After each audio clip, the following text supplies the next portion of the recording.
Hi guys, welcome back to the Valley View School of Witchcraft and Wizardry. If you remember in chapter 1 of The Thief of Always, we were introduced to our main character named Harvey, who has a pretty negative, kind of spoiled attitude maybe to describe him. He is not very appreciative, not very nice to his mom, kind of entitled. And basically, in the midst of his moping around on a sad February day where he feels just caught and awful, he meets a character named Rictus who swoops through his bedroom window and offers to take him basically on a vacation. Chapter 2 is titled The Hidden Way. Harvey said nothing about his peculiar visitor to either his mom or his dad, in case they put locks on the windows to stop Rictus from returning to the house. But the trouble with keeping the visit a secret was that after a few days, Harvey began to wonder if he'd imagined the whole thing. Perhaps he'd fallen asleep at the window, he thought, and Rictus had simply been a dream. He kept hoping, nevertheless. "Watch for me," Rictus had said, and Harvey did just that. He watched from the window of his room, he watched from his desk at school, he even watched with one eye open lying on his pillow at night. But Rictus just didn't show. And then, about a week after the first visit, just as Harvey's hope was waning, his watchfulness was rewarded. On his way to school, one foggy morning, he heard a voice right above his head and looked up to see Rictus floating down from the clouds. His coat swelled around him so that he looked fatter than a prize pig. "How you doing?" he said as he descended. "I was starting to think I had invented you," said Harvey. "You know, like a dream." "I get that a lot," said Rictus, and his smile got wider than ever, particularly from the ladies. "You're a dream come true, they say," he winked. "And who am I to argue? Like my shoes?" Harvey looked down at Rictus's bright blue shoes. They were quite a sight, and he said so. "I got given 'em by my boss," Rictus said. "He's very happy that you're going to come visit." So he got given them by his boss. That's oddly written. "So are you ready?" "Well, it's no use wasting time," Rictus said. "There may not be room for you tomorrow." "Well, can I just ask one question?" "I thought we agreed." "I know, but just one." "All right, one. Is this place far from here?" "Nah, it's just across town." "So I'd only be missing a couple hours of school?" "That's two questions," Rictus said. No, I'm just thinking out loud," Rictus grunted. "Look," he said, "I'm not here to do a great song and dance persuading you. I got a friend called Jive that does that. I'm just a smiler. I smile and I say, 'Come with me to the holiday house.' And if folks don't want to come," he shrugged, "hey, it's their hard luck." And with that, he turned his back on Harvey. "Wait," Harvey protested, "I want to come, but just for a little while." "Well, you can stay as long as you like, or as little. All I want to do is take that glum expression off your face and put one of these up there," and his grin grew even larger. "Is there any crime in that?" "No," said Harvey. "That's no crime. I'm glad you found me. I really am." So what if he missed all morning at school, he thought. It's not that great of a loss. Maybe an hour or two of the afternoon as well, as long as he was back home by 3 or 4. Certainly before dark. "I'm ready to go," he said to Rictus. "Lead the way." Millsap, the town in which Harvey had lived all his life, really wasn't very big, and he thought he'd seen just about all of it over the years. But the streets he knew were soon behind them, and though Rictus was setting a fair speed, Harvey made sure he kept a mental list of all the landmarks along the way, in case he had to find his way home on his own. A butcher's shop with 2 pigs' heads hanging from the hooks a church with a yard full of old tombs beside it, a statue of some dead general covered from hat to stirrups in pigeon poop. All these sights and more he noted, and he filed away. And while they walked, Rictus kept up a stream of idle chatter. I hate the fog, just hate it, he said, and there'll be rain by noon. We'll be out of it, of course. And he went on from talk of rain to the state of the streets. Look at all this trash all over the sidewalk. It's shameful, and the mud, it's making a final mess of my new blue shoes. He had plenty more to say, but none of it was very enlightening. So after a while, Harvey gave up listening. How far was the holiday house? He began to wonder. The fog was chilling him, and his legs were aching really bad. If they didn't get there soon, he was just going to turn back. I know what you're thinking, said Rictus. I bet you don't, said Harvey. You're thinking this is all a trick. You're thinking Rictus is leading you on a mystery tour, and there's nothing at the end of it. Isn't that true? Well, maybe a little. Well, my boy, I've got news for you. Look up ahead. He pointed, and there, not very far from where they stood, was a high wall, which was so long that it disappeared in the fog to the right and to the left. What do you see? Rictus asked him. A wall, Harvey replied, though the more he stared at it, the less certain he was. The stones, which had seemed solid enough at first sight, now looked to be shifting and wavering, as though they'd been chiseled from the fog itself, and piled up here to keep out prying eyes. It looks like a wall, Harvey said, but it's not a wall. You're very observant, Rictus replied admiringly. Most people just see a dead end, so they turn around and they take another street. But not us. No, not us. We're going to keep on walking. You know why? Because the holiday house is on the other side? What a miraculous kid you are, Rictus replied. That's exactly right. Are you hungry, by the way? Starving. Well, there's a woman waiting for you in the house called Mrs. Griffin. And let me tell you, she is the greatest cook in all of America land. I swear on my tailor's grave, anything you can dream of eating, she can cook. All you have to do is ask. Her deviled eggs, and he smacked his lips, perfection. Well, I don't see a gate, Harvey said.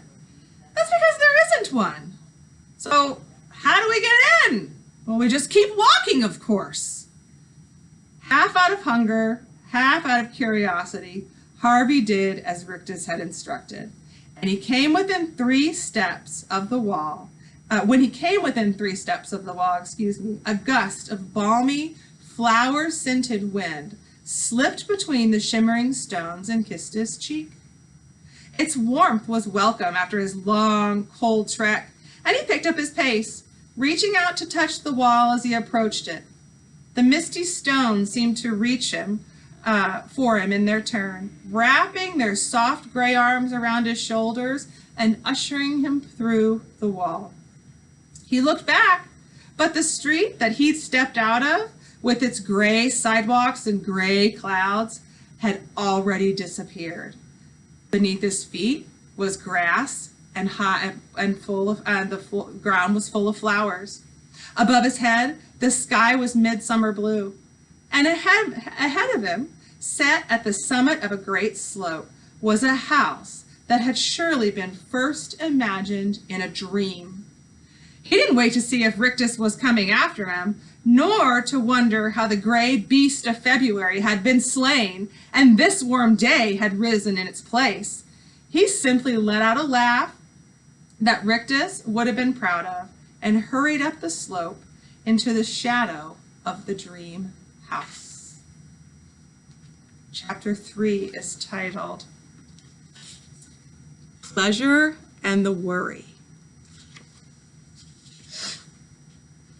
What a fine thing it would be, Harvey thought, to build a place like this, to drive its foundations deep into the earth, to lay its floors and hoist its walls, to say, where there was nothing, I raised a house. That would be a very fine thing. It wasn't a puffed-up peacock of a place either. There were no marble steps, no fluted columns. It was a proud house, certainly, but there was nothing wrong with that. It had much to be proud of. It stood 4 stories high and boasted more windows than Harvey could readily count. Its porch was wide, as were the steps that led up to its carved front door. Its slated roofs were steep and crowned with magnificent chimneys and lightning rods. Its highest point, however, was neither a chimney nor a lightning rod, but a large and elaborately wrought weather vane, which Harvey was peering up at when he heard the front door open and a voice say, "Harvey Swick, as I live and breathe." And he looked down, the weather vane's white silhouette still behind his eyes, and there on the porch stood a woman who made his grandmother, the oldest person he knew, look young. She had a face like a rolled-up ball of cobwebs, from which her hair, which could also have been spider's work, fell in wispy abundance. Her eyes were tiny, her mouth was tight, her hands were all gnarled, and her voice, however, was melodious like a song, and its words welcoming. "I thought maybe you'd decide not to come," she said, picking up a basket of freshly cut flowers that she'd left on the step, "which would have been a real pity. Come on in. There's food on the table. You must be famished." "Well, I can't stay long," said Harvey. "You must do whatever you wish," came the reply. "I'm Miss Griffin, by the way." "Yes, Rick just mentioned you.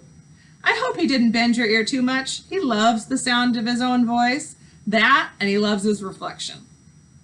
Harvey had climbed the porch steps by now and stopped in front of the open door.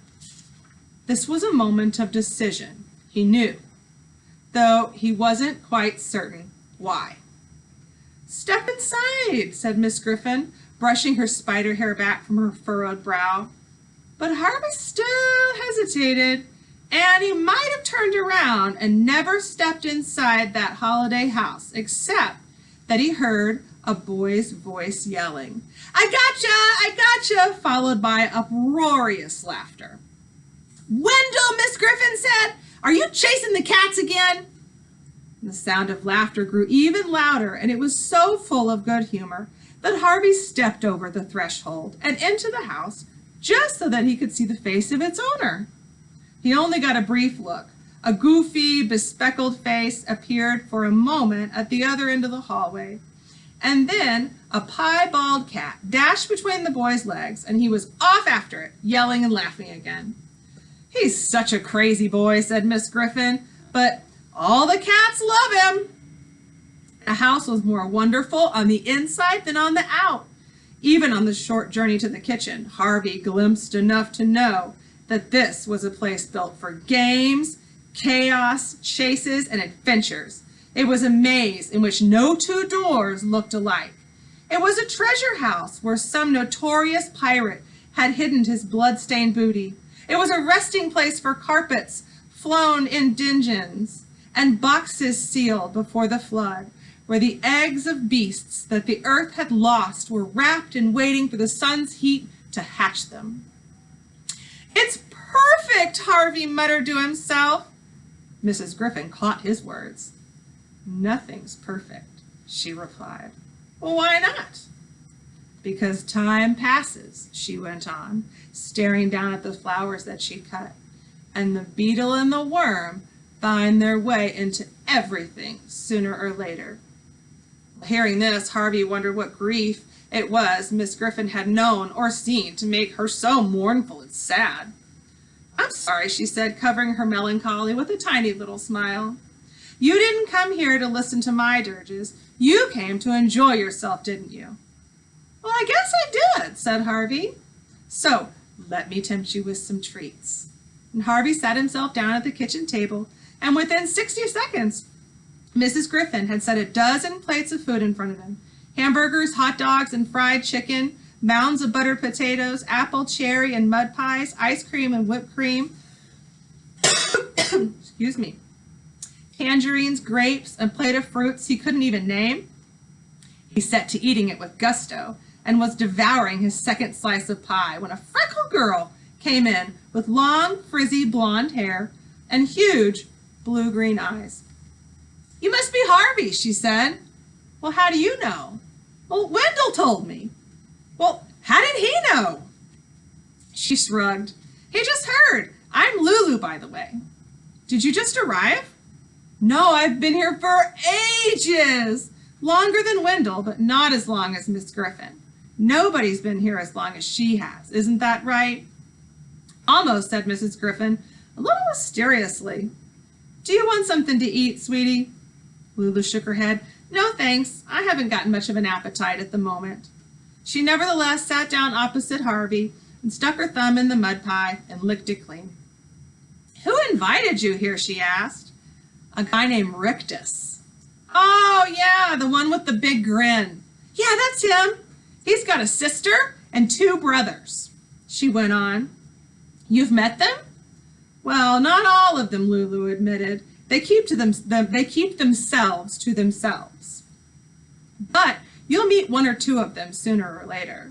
I don't think I'm going to be staying," Harvey said. "I mean, my mom and dad don't even know I'm here." "Sure they do," Lulu replied. "They just didn't tell you about it." This really confused Harvey, and he said, "Call your mom and dad," Lulu suggested. "Ask them." "Can I do that?" he wondered. Of course you can, Mrs. Griffin replied. "The phone's out there in the hallway." So carrying a spoonful of ice cream with him, Harvey went to the phone and dialed. At first, there was a whining sound on the line, as though a wind were in the wires, and then it cleared, and he heard his mom's voice say, "Who is this?" "Before you start yet," he began. "Oh, honey," his mom cooed. "Did you arrive?" "Arrive? Well, you are at the holiday house, I hope," she said. "Yes, I am, but..." "Oh, good. I was worried maybe you lost their way. Do you like it there?" "You knew I was coming," Harvey said, catching Lulu's eyes. "I told you," she mouthed. "Of course we knew," his mom went on. "We invited Mr. Rictus to show you the place. You looked so sad, you poor lamb. We thought you needed a little fun." "Really?" said Harvey, astonished by this turn of events. "We just want you to enjoy yourself," his mom went on. "So you stay as long as you want." "Well, what about school?" he said. "You deserve a little time off," came the reply. "Don't worry about anything. Just have a good time." "I will, Mom." "Bye, honey." "Bye." Harvey came away from the conversation shaking his head in amazement. "You were right," he said to Lulu. "They arranged everything." "So now you don't have to feel guilty," said Lulu. "Well, I guess I'll see you around later, huh?" And with that, she ambled away. "If you're finished eating," said Mrs. Griffin, "I'll show you to your room." "I'd like that," he said. So she duly led Harvey up the steps, and at the landing, basking on the sun-drenched windowsill, was a cat with fur the color of a cloudless sky. "That's Blue Cat," said Mrs. Griffin. "You saw Stew Cat playing with Wendell, and I don't know where Clue Cat is, but he'll find you. He likes the new guests." "Do you have a lot of people coming here?" "Only children. Very special children, like you and Lulu and Wendell. Mr. Hood won't have just anybody." "Who's Mr. Hood?" "The man who built the holiday house," Mrs. Griffin replied. "Well, I meet him too." Mrs. Griffin looked discomforted by the question. "Maybe," and her gaze averted, "but he's a very private man." They were up on the landing by now, and Mrs. Griffin led Harvey past a row of painted portraits to a room at the back of the house. It overlooked an orchard, and the warm air carried the smell of ripe apples into the room. "You look tired, my sweet," Mrs. Griffin said. "Maybe you should lie down for a little while." Harvey usually hated to sleep in the afternoon. It reminded him too much of having the flu or the measles. But the pillow looked very cool and comfortable, and when Mrs. Griffin had taken her leave, he decided to lie down just for a few minutes. Either he was more tired than he thought, or the calm and comfort of the house had rocked him into slumber. Whichever, his eyes closed almost as soon as he put his head on the pillow, and they did not open until morning.